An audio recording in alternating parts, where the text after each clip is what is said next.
Ова вечер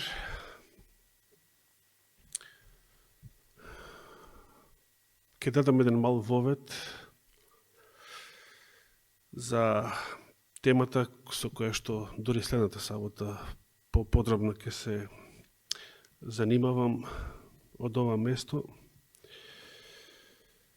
Пред да започнеме да проучуваме за животот на Самсон, кој е следниот поред херој на верата според посланието до евреите 11 глава.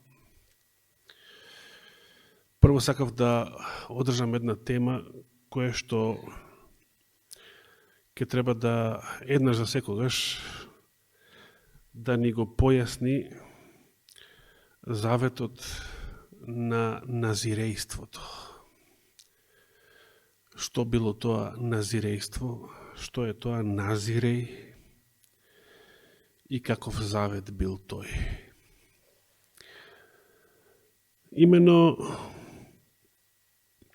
многу одамна, пред многу години, не се ни сеќавам кога, каде, на интернет имав прочитано еден напис каде што еден православен автор, не беше тоа темата, туку како споредна изјава кажа вакво нешто. Тоа што во христијанството е монаштвото, тоа во Стариот Завет било назирејството. Јас веднаш да кажам, ниту тогаш не ми се допаѓаше тоа. Сега уште помалку. Ајде да речем дека е промашена таа изјава. Не знам ни што сакал да каже со тоа, бидејќи единственото заедничко што ја го гледам помеѓу монаштвото и назирејството од Библијата, тоа е што и едното и другото представуваат специјален завет. Значи не општ завет за сите верници, за целата црква, туку специјален завет на некои поединци. Повеќе од тоа не постои никаква сличност. Едноставно нема сличност. Повеќе за назирејството следната сабота, бидејќи сега сакам да малку да ве воведам во таа тема, користејќи го и овој повод, затоа што минатата сабота ми беше забележано од страна на сестра Ленче, која што имала чуена, некогаш порано имала чуена проповед, а потоа сестра Перса, мислам, ти го потврди тоа со некоја твоја информација од друго место, дека наводно Ефтај не ја жртвувал сепак својата ќерка, туку дека целата жртва се состојала само во тоа што таа требало да остане девица до крајот на незиниот живот. Јас сакам да ви кажам, прв пат ја слушнав таа забелешка, едноставно таа теорија, дека наводно си останала жива ќерката на Ефтај, само што морала, како некој вид монахина, морала да остане девица и да не се мажи до крајот на животот. Прво да видиме, да се подсетиме уште еднаш, што ни кажува уште еднаш Светото писмо, јасно, во врска со ова. Прво, каков бил заветот што го дал Ефтај? Да го прочитаме заветот, да се вратиме уште еднаш во Судиите, 11 глава. Книгата на Судиите, 11 глава. Јас ги проверив сите библиски преводи, што ги знам, и што ми беа достапни на интернет, со се еврејскиот оригинал. Единствено грчката Септуагинта не ја проверував. Но знам дека и таа се согласува.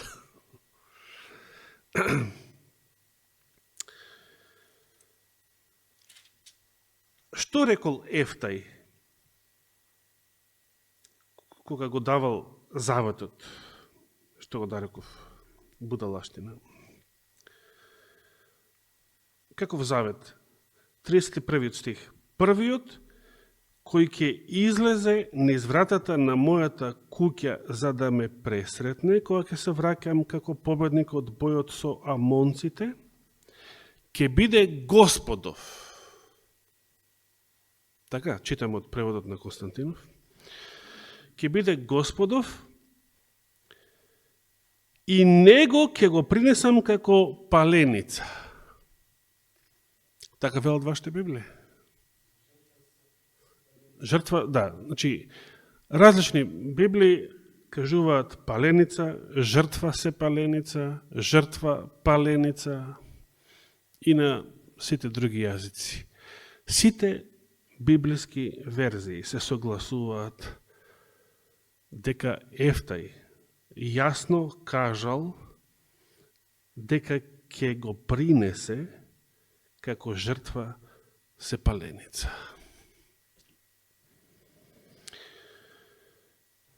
Понатаму, што кажува Библијата, да се подсетиме уште еднаш, за тоа дали тој го извршил овој завет. Дали го извршил овој завет. Значи, керка му нели побара 2 месеци да ја оплакува својата девственост заедно со незините другарки во горите. И 39 стих ни вели, кога помина 2 месеца, таа се врати при таткото, значи кај Ефтај, и тој го исполни врз неја заветот што го беше направил. И следната реченица вели, и никогаш не беше запознала маж. И од тогаш стана обичај во Израел, секоја година израелевите керки да отидат и да ја оплакуваат керката на галадецот Јефтај 4 дена во годината. Зошто ја оплакувале? Затоа што никогаш не се омажил? Затоа што станала калуѓерка? Или затоа што навистина била убиена и жртвувана како жртва се паленица? Значи, дилемата беше дали навистина била убиена и жртвувана или била само така закалугерена да биде девица до крајот на животот и така да му служи на Господа.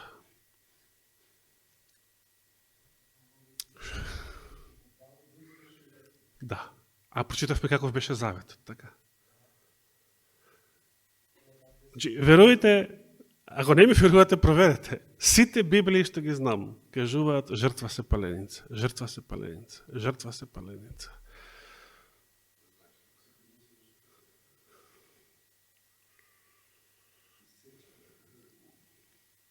Тоа, ти го помина тоа? Го помина тоа? Не си така, значи доправа следи тоа во твојата серија, така? Добро, сега ме заинтересира, така да ме заинтересира и ќе чекаме со нетрпение, ќе го чекаме твоето предложение на серијата за светилиштето. Да. Ќе слушаме допак, ќе дојде време, здрави. Ќе слушаме, баш би сакал тие детали да ги поминеш сите поред. Добро, не се брзе.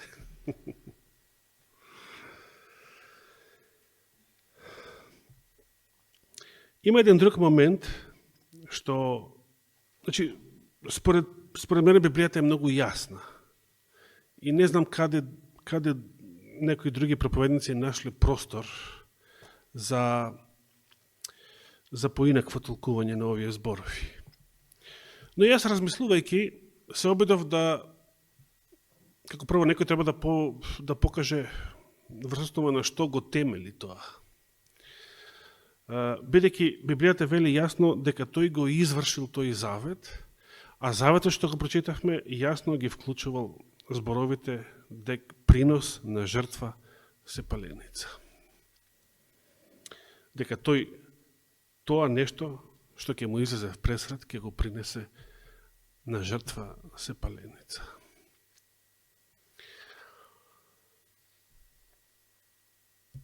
Евентуално се обидувам вака да размислувам дали можело тоа некако да се спречи.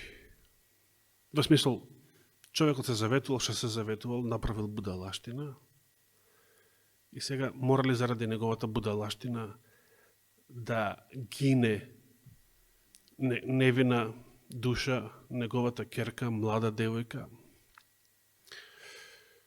само за да се одржи зборот, само заради тоа, дали се тоа нешто досега го научивте за Божиот карактер, дали Господ е некој што ќе инсистира сега по секоја цена да го одржиш заветот, а не е битно кој ќе гине, разбираш.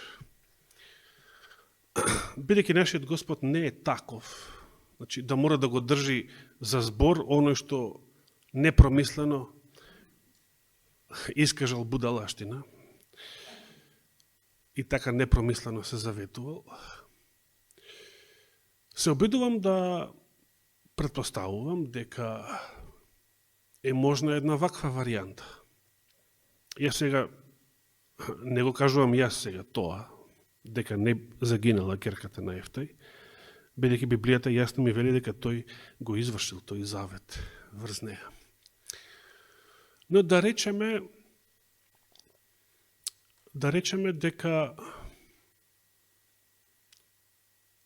дека Господ се обидел да го спречи сето тоа.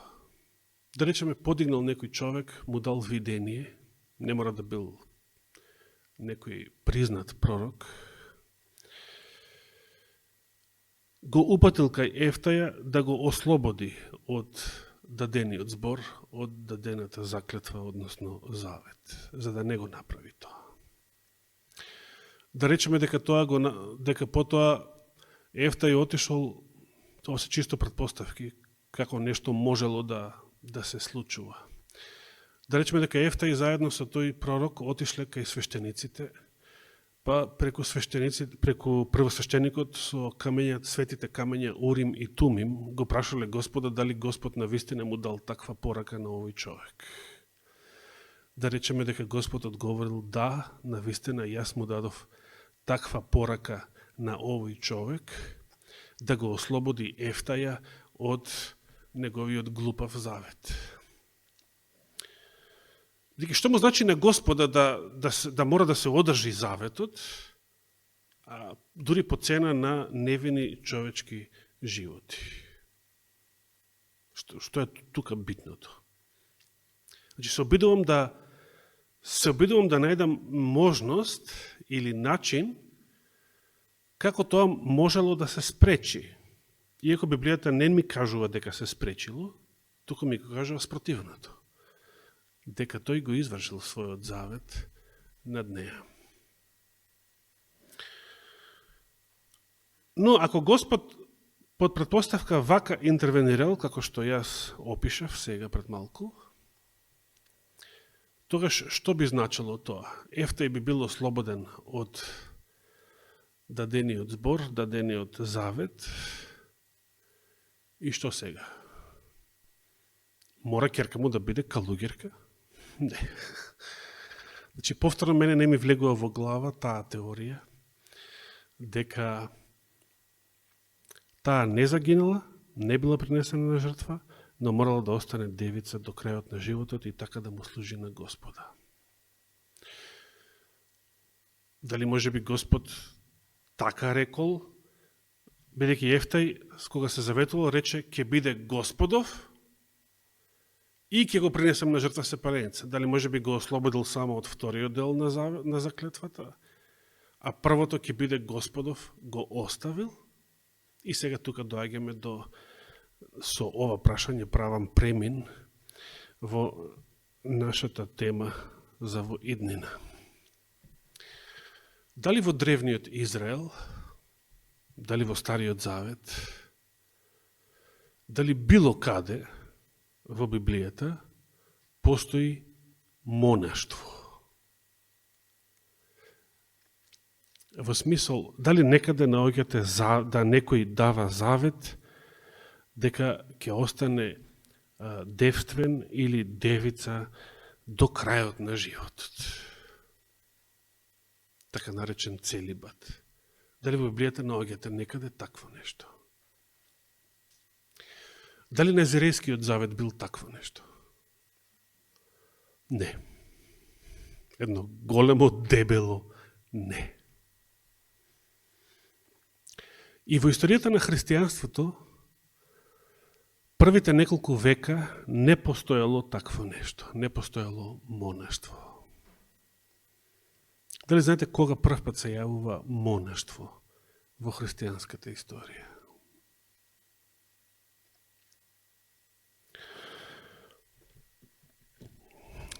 Тоа е во 4. век, откако христијанството станало призната религија и после времето на царот Константин, кога во црквата почнало да се меша вистината со незнабоштвото, христијанските со паганските обичаи. И во таа каша попара имало многу христијани што биле разочарани од ваквото мешање, од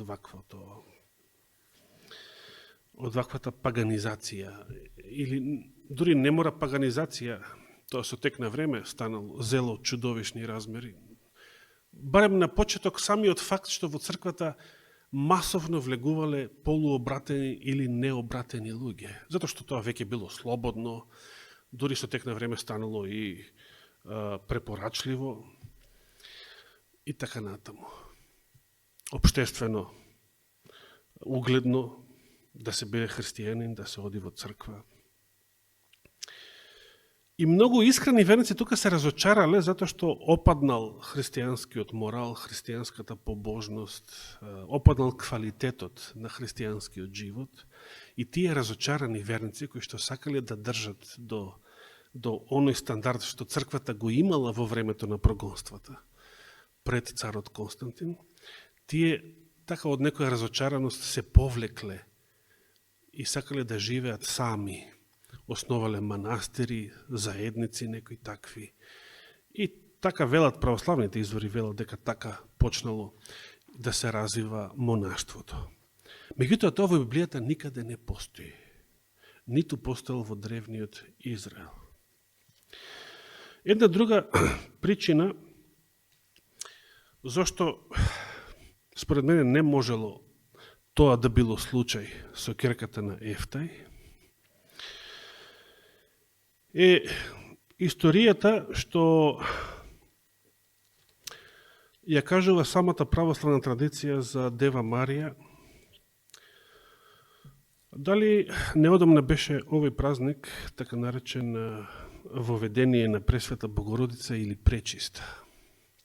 Дали знаете на што се однесува тоа? Јас кога прв пат го прочитав ова пред многу години, многу се запрепастив, затоа што јас до ден денес тешко ми е да верувам дека ова е вистина. Имено, наводно Марија била измолена од страна на незините родители, како што тоа бил пророкот Самуил. Значи, незините родители, Самсон исто, бездетни, немале деца и долго време се молеле за дете. И Господ им ја вослушал молитвата со тоа што им дал ќерка, им ја дал Марија. Но бидејќи тие ветиле, како што ветиле родителите на Самуил, ветиле дека ќе го дадат детето во Божја служба и според традицијата така направиле и со Марија и се вели дека на отприлика 3 годишна возраст ја однале Марија, значи како мало девојче, ја однале во Ерусалимскиот храм и дека таа до незината 16 годишна возраст живеела, дури се вели дека живеела во храмот, што за мене е многу чудно, под надзор под старателство на пророчицата Ана, што се споменува во Новиот Завет. И потоа се вели дека кога била се уште така на 16-17 години, дека тогаш ја вериле за Јосифа, кој што бил многу стар, тој можел татко да ја биде наводно по возраста. И тоа само затоа што кај, и тоа сега го кажуваат, значи, зошто морало да ја мажат таа што била дадена во Божја служба. Затоа што кај евреите, токму таа причина, затоа што кај евреите немало монаштво. Значи, ако некој, конкретно за женско дете, ако некоја девојка растела и поминувале години, а таа да не се мажи, значи ништо друго да не прави, само така да биде сама и да не се мажи, тоа кај евреите се сметало за нешто неморално, за нешто многу сомнително. Значи само по себе тоа ќе представувало некоја дамка, како да речем, бламажа за незиниот углед и карактер. Се разбира, ние не живееме во такво време и во такво обкружување. Меѓутоа, така било кај евреите. И па сега, ако се согласуваат, значи дури и традицијата која што зборува за годините на Дева Марија пред да ја верат за Јосиф, дека во Стариот Израел немало монаштво, тогаш повторно мене не ми влегува во глава дека такво нешто направиле многу векови порано со ќерката на Јефтај. Така да, сега не знам од каде тоа потекнува, таа теорија, дали е католичко масло или не знам од каде потекнува. Но, што сакам да кажам? Имав наум да го прочитаме новозаветниот текст, која била пророчицата Ана. Например, што се кажува за неа? Што се кажува за пророчицата Ана?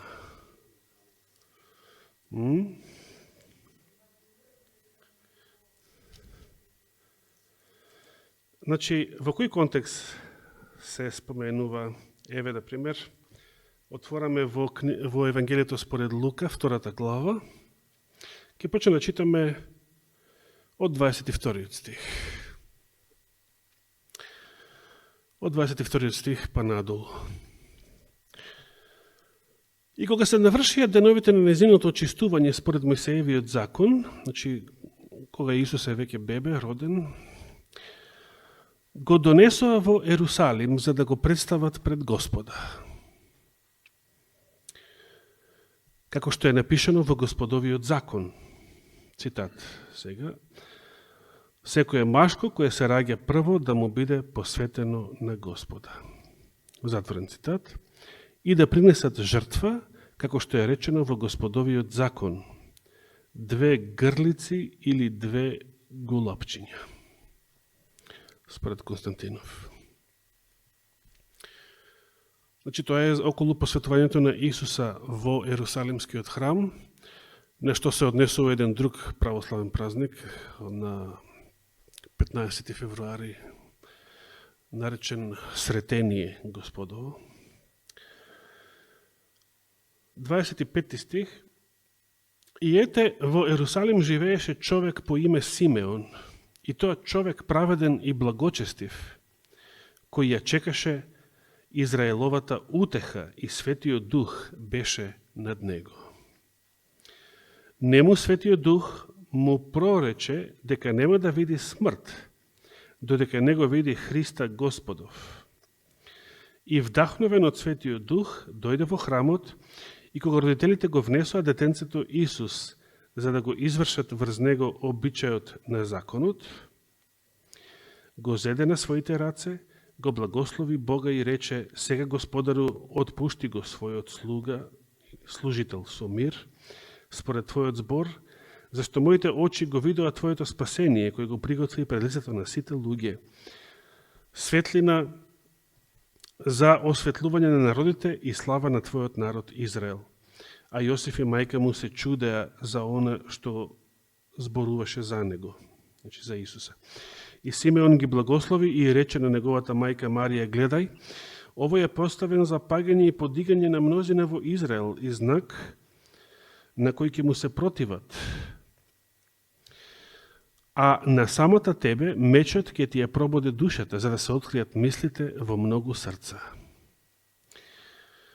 И 36 стих вели, во таа прилика беше и пророчицата Ана, Фануилова керка, или керка на некој си Фануил, од Асировото племе.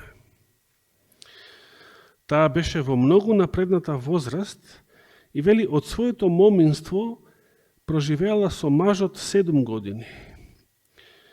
А како вдовица до 84-та година не го напушташе храмот, служејќи му на Бога со пост и молитва, дење и ноќе.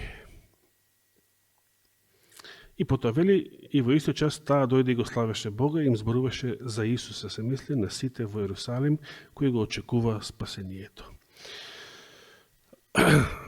Многу ми е тешко да разберам од само еден ваков концизен податок, дека Ана била пророчица, тоа е едно што ни се кажува, освен податоците за незиното потекло, се вели дека само 7 години била во брак, а после тоа долга низа децении била вдовица и како вдовица до својата 84-та година не го напушташе храмот, служејќи му на Бога со пост и молитва, дење и ноќе. Конкретни детали сега не знам што значи ова, како прво не го напушташе храмот, дали таа цело време живееше во храмот, дали евреите дозволувале некој што не е левит и свештеник да живее во храмот, дали самите свештеници живееле во храмот, дали првосвештеникот живеел во храмот, не. Зошто би дозволиле на некого, па дури на жена, дали се работи за оваа Ана или за Богородица, да живее во храмот? Јас би рекол, можно е оваа Ана, за да биде вистина тоа предание, да имала голем пророчки углед, да имала стекнато голем пророчки углед во Израел, за да ја биде дозволено такво нешто. Нешто како Елена Вајт, уште за времето на нејзиниот живот, во однос на целата адвентистичка црква од нејзино време. Бидејќи таа денес е помалку почитувана, дури и во адвентизмот, но барем во нејзино време Елена Вајт сигурно уживала голем углед, пророчки углед во целата адвентистичка црква. Сепак, како што е случај со многу монаси и монахини, значи, тие биле во брак, па потоа, после смртта на нивниот брачен другар, одлучиле да живеат сами до крајот и да му служат на Господа на еден таков посебен начин, различен од другите луѓе. Може би овој опис на Ана е најблиското што може да се најде во Библијата до праксата која што во христијанството започнува дури во 4. век, наречена монаштво. Некој ќе рече Јован Крстителот, некој ќе рече кој друг, пророкот Даниел, некој ќе рече дали тоа биле монаси во некој институционален, во некој заветен смисол на зборот. Ја не наоѓам такво нешто во Библијата. Но поентата е следнава. Да разбереме дека во Библијата не постои такво нешто, значи некое институционално монаштво, односно не постои завет на целибат. Тоа ми е зборот. Такво нешто не постои. Никаде во Библијата. И ниту Ана, пророчицата, откако станала вдовица, дала завет дека повеќе нема да се мажи, дека до крајот на незиниот живот ќе му служи на Господа така. Не читам дека дала некаков завет, дека тоа било некоја институционална пракса. Не. Тоа било некој специјален посебен случај, најверојатно за неја. Како и да е, едно е сигурно, а тоа е дека целата оваа тема за монаштвото, било за момци, било за девојки, нема никаква врска никаде во Светото писмо, ниту во Стариот, ниту во Новиот Завет, ниту во историјата на црквата се до 4. век, непозната појава, а особено нема никаква врска со така наречениот Назирејски завет. Институционално утврден, определен и дефиниран во Мојсеевиот закон. Освен Самсона, за кои други лица знаете дека биле назиреи? Знаете за некого? Некој друг што бил назиреј, Господов, по име, а да се спомнува Библијата. А нека остане тоа како библиско прашање, на кое што ќе даваме одговор следната сабота, ако даде Господ живот и здравје.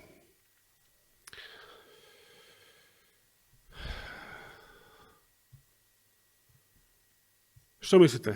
Ја принал Ефтај керка си на жртва или не?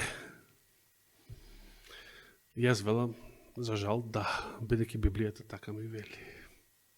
И нема место за некакви други теории. Особено не за некакви монашки теории, толку длабоко во старозаветни времења. Па сега, а што значи тоа? Значи ли тоа дека Господ навистина инсистирал дека е побитно да се одржи зборот, отколку животот на младо, невино човечко суштество? Не, Господ не е таков. Господ не е таков. Не е инсистирал Господ.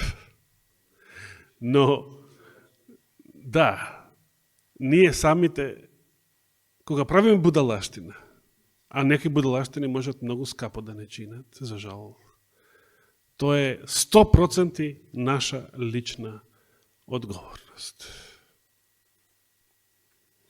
И тука не е тоа толку дека на Господа му се заветував, па мора сега тоа да го одржам по секоја цена, затоа што, например, Ирод, царот, неморалниот Ирод Антипа, тој ниту бил верен на Господа, ниту се заветувал на Господа, но затоа што го дал зборот пред големо мноштво сведоци во својата палата, дека ќе исполни на Салома се што таа побара, ако го задоволи со тој стомачен танц. Затоа што го дал зборот пред другите луѓе, што го брзувало Ирода Антипа да мора да си го одржи зборот и да нареди да се пресече главата на Јован Крстител. Тој ниту бил верен на Бога, ниту се заветувал на Господа тоа да го направи. Ама зошто го прави тоа? Ама дадов збор пред другите луѓе. Веројатно тоа играло и кај Ефтај, тој, како да го наречеме тоа, тој комплекс дека веќе дадов збор и мора да го одржам, што било уште позасилено кај него со фактот дека го дал пред Господа, односно како завет за жртва сепаленица. Како и да е, Господа не чува од будалаштини во нашиот личен живот. Реков, некои од нив веќе не чинеле или можат да не чинат многу скапо. Често пати се прави будалаштина и од така наречената ревност не по разумот, за кој што и денес чувме. Туку Да се исполниме со Светиот Дух, кој што единствено може да не води и во секоја вистина и да ни даде мудрост да внимаваме што и како правиме и како постапуваме и што зборуваме пред другите луѓе и пред Господа. Нека му е фала и слава вечно. Амин.